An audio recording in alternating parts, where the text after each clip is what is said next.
नमस्कार, हम देवरिया में इस समय हैं। आप तो जानते हैं टीवी समाचार एक अलग तरीके से खबरों को प्रस्तुत करके दिखाता है। आज देवरिया में उत्तर प्रदेश के मुखिया माननीय योगी आदित्यनाथ जी आए थे और साथ में हमारे साथ जो शख्सियत हैं वो देवरिया से लोकसभा चुनाव की भारतीय जनता पार्टी से टिकट मांग रहे हैं। और योगी बाबा क्या कह कर गए, देवरिया में क्या कुछ सौगात देकर गए, उस पर हम चर्चा करेंगे शशांक मणि त्रिपाठी जी से। सर, सबसे पहले तो स्वागत है आपका। और देवरिया में योगी आदित्यनाथ जी कौन सा सौगात देकर गए हैं? क्योंकि विपक्षी हर बार कहते हैं कि योगी आदित्यनाथ जी तो आते हैं, सौगात के लिए कहते हैं, लेकिन कुछ मिलता धरातल पे है नहीं। देखिए, योगी जी एक ऐसे प्रांत के मुखिया हैं जिसमें लगभग 22 करोड़ लोग रहते हैं और उसमें भी वो पूर्वांचल के हैं। और हमारा सौभाग्य ये है कि डबल इंजन की सरकार ही नहीं है, हमारे मुखिया उत्तर प्रदेश के पूर्वांचल के हैं, गोरखपुर के हैं और देवरिया को बड़ी बारीकी से, बड़ी नज़दीकी से जानते हैं। और उसी के साथ हमारे आदरणीय प्रधानमंत्री मोदी जी भी पूर्वांचल के ही सांसद हैं। तो मेरा पूरा विश्वास है कि जिस आभा से वो आज आए हैं, 500 करोड़ की जो निवेश उन्होंने दिया है, उसी प्रकार से धरातल पे भी काम होगा। और जैसे कि आप देख रहे हैं कि 6 साल से जबकि उनकी सरकार बनी है तब से कई चीज़ें यहाँ पर हुई हैं। मेडिकल कॉलेज खुल गया है, उसमें कोई इसमें शक शुबा नहीं है। कई और चीज़ें हैं। आज उन्होंने बड़ी मर्मज्ञ भाषा में जो बैतालपुर चीनी मिल के बारे में बात करी, जो हमारे एग्रीकल्चर यूनिवर्सिटी वो खड़ी हो गई है। लेकिन ये बात से मैं सहमत हूँ कि उनके कहने के बावजूद जो डबल इंजन की सरकार है उसके साथ ही साथ हम लोग को मिलकर देवरिया में ट्रिपल इंजन लाना पड़ेगा, जिसके लिए मैं तत्पर हूं। मैं चाहता हूं कि समाज को, कि हर वर्ग को जोड़ के सबके प्रयास से सबके विकास को हम लोग आगे बढ़ाएं। इस मानसिकता से मैं चला हूं जिसमें योगी जी का आशीर्वाद, मोदी जी की आभा और भारतीय जनता पार्टी की एकात्म मानववाद की जो आभा है वो आवश्यक है। तो मेरा ये कहना है कि डबल इंजन से देवरिया संतुष्ट है, लेकिन उसके साथ साथ यदि मुझे मौका मिलेगा तो एक तीसरा इंजन लगाया जाएगा, जिसके लिए आप जानते हैं बहुत बड़ा केंद्र में बनवाना हो अपने गांव में 6 एकड़ पे, उसमें करीब 15 करोड़ रुपए आ गए हैं। तो सिर्फ योगी जी एक सौगात नहीं लेके आए, एक सोच लेके आए। समाज उठे, मोदी जी एक सोच लेके आए, सबके प्रयास से आगे बढ़ें और इस सोच से मैं पूरी तरह लामबंद हूं। सर, विपक्षी एक तरफ कह रहे हैं कि योगी जी दौरा देवरिया के इसलिए कर रहे हैं कि नगर निकाय चुनाव आ गया है, आने वाला समय 2024 लोकसभा चुनाव आ गया है, उसको लेकर लगातार प्रदेश भ्रमण कर रहे हैं और दौरा कर रहे हैं। इसको लेकर किस नजरिए से आप देखते हैं? नहीं, इसमें कोई ऐसा तालमेल नहीं है। योगी जी आए थे कुछ समय पहले, देवरिया उनका बड़ा प्रिय जनपद है, इसलिए उन्होंने बुलाया, रमापति जी ने बुलाया और उन्होंने बुलाया तो यहाँ पर आए हैं। ये बात सही है कि जो हमारी उपलब्धियाँ हैं जनता को तक पहुँचाना उनका काम है। मुख्यमंत्री हैं हमारे, एक तरह से मुख्यमंत्री नहीं प्रवक्ता भी हैं अच्छे।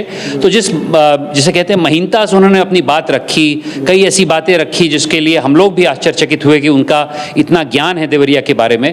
तो मेरे हिसाब से एक उनका प्रेम है देवरिया के प्रति, देवरिया ही नहीं मैं कहता हूं कुशीनगर के प्रति भी है, ताकि जो जनपद गोरखपुर से हटे थे करीब 60 साल 70 साल पहले, उनके प्रति उनका एक अथाह प्रेम है, जिसके लिए मैं देख रहा था बड़ी मात्रा में जनता आई थी, बड़ा उत्साह था जनता में। हमारे जो मतलब हमारे जो बड़े कार्यकर्ता थे, उनसे मिलते हुए भी आ रहा हूँ, हर एक के मुंह पे यही था कि भाई योगी जी आए थे, सौगात लेके आए हैं, लेकिन उसके साथ साथ एक अलग सोच लेके आए हैं। सोच लेकर आए हैं। सर, एक बात लास्ट क्वेश्चन मेरा यही रहेगा कि विपक्षी हमेशा से हावी रहता है, इस बार भी हावी है और एक तरफ ताल ठोक कर कह रहा है विपक्षी कि इस बार पूरे भारत में हमारी सरकार बहुमत बनेगी। और वहीं 2024 चुनाव को लेकर योगी आदित्यनाथ, पीएम नरेंद्र मोदी जी कह रहे हैं कि पूरे भारत में इस बार भी हमारी संपूर्ण सरकार बनेगी। हालांकि आप तो भारतीय जनता पार्टी से टिकट मांग रहे हैं, वैसे भी कहेंगे कि हमारी सरकार बन रही है।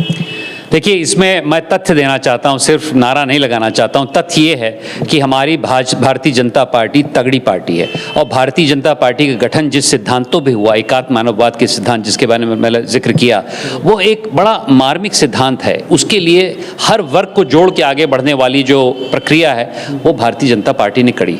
तो 2-3 तथ्य मैं देना चाहता हूँ, जिससे जो आप बता रहे हैं कि जो मोदी जी कह रहे हैं, जो योगी जी कह रहे हैं कि इस बार भी 2024 में हमारी सरकार आराम से बनेगी, उसमें हमें अति उत्साहित होने की जरूरत नहीं है। हम लोग को काम करना है, दिन रात काम करना है। आप देख रहे हैं मैं घूम रहा हूं, मैं गांव में घूम रहा हूं, भ्रमण कर रहा हूं, वो तो चलता रहेगा। लेकिन एक तो यह है कि पार्टी का तंत्र तगड़ा है, दूसरी सोच तगड़ी है। और सोच में अब आज की तारीख में मोदी जी ने अमृत काल का जो निर्माण किया है, उसके बाद अगले 25 साल का एक दृश्य दिया है, उससे लोग उत्साहित हैं। तीसरी चीज़ जो सबके प्रयास की सोच है जिसमें मैं बहुत उत्सुक हूँ, उससे भी लोग आगे आ रहे हैं। तो ट्रिपल इंजन की जो मैंने बात कही देवरिया में, और जगह भी इस बारे में सोच चल रही है। तो मेरे हिसाब से जो सबके प्रयास में, उसका एक अंग्रेजी का शब्द है होल ऑफ नेशन अप्रोच, उसमें एक वर्ग नहीं सब वर्ग जुड़ेगा, उसमें सरकार जुड़ेगी। जैसे आज देखें डीएम साहब ने बड़ा अच्छा कार्यक्रम करवाया, उसमें समाज हमारे जैसे लोग जुड़ेंगे, उसमें जो ऐसी संस्थाएं हैं जैसे जागृति मेरी संस्था है वो जुड़ेगी, तभी जाके चहुमुखी विकास हो पाएगा। और देखिए मैं एक और बात कह दूं, किस लिए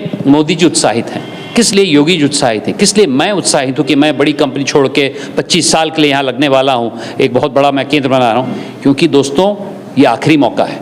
25 साल बाद हम लोग वृद्ध हो जाएंगे, तो 100 साल में यदि हमने देश नहीं बनाया, अगले 25 साल में अगर देवरिया नहीं बनाया, तो ये मौका फिर नहीं आएगा। सर जाते जाते एक क्वेश्चन लास्ट रहेगा हमारा, क्योंकि सर ये प्रदेश सरकार एक तरफ कहती है कि पत्रकारों के लिए कोई खास कदम उठाई जाएगी, मान्यता प्राप्त पत्रकारों के लिए, और जाहिर सी बात है सच पूछे आपसे कि आजकल देखी जाए तो डिजिटल मीडिया वो काम कर रहा है जो इलेक्ट्रॉनिक मीडिया और प्रिंट मीडिया धरातल पे काम नहीं कर पाते हैं। लेकिन कहीं ना कहीं सरकार को ये भी मानना चाहिए कि वाकई ये पत्रकार हैं, यूट्यूबर नहीं हैं, गरीब मजदूर किसान बेसहाय लोगों के मुद्दा उठाने का काम करते हैं और हर लोगों के मुद्दा उठाने का काम करते हैं। एक मुद्दा और भी चर्चा में बनी हुई है, उस पर थोड़ा सा बाइट लेना चाहेंगे। जैसे बिहार के मनीष कश्यप, हाल ही में उन्हें कहा जा रहा है कि देशद्रोह का मुकदमा लगा दिया गया है। क्या सर सच दिखाने के लिए बस यही रहेगा?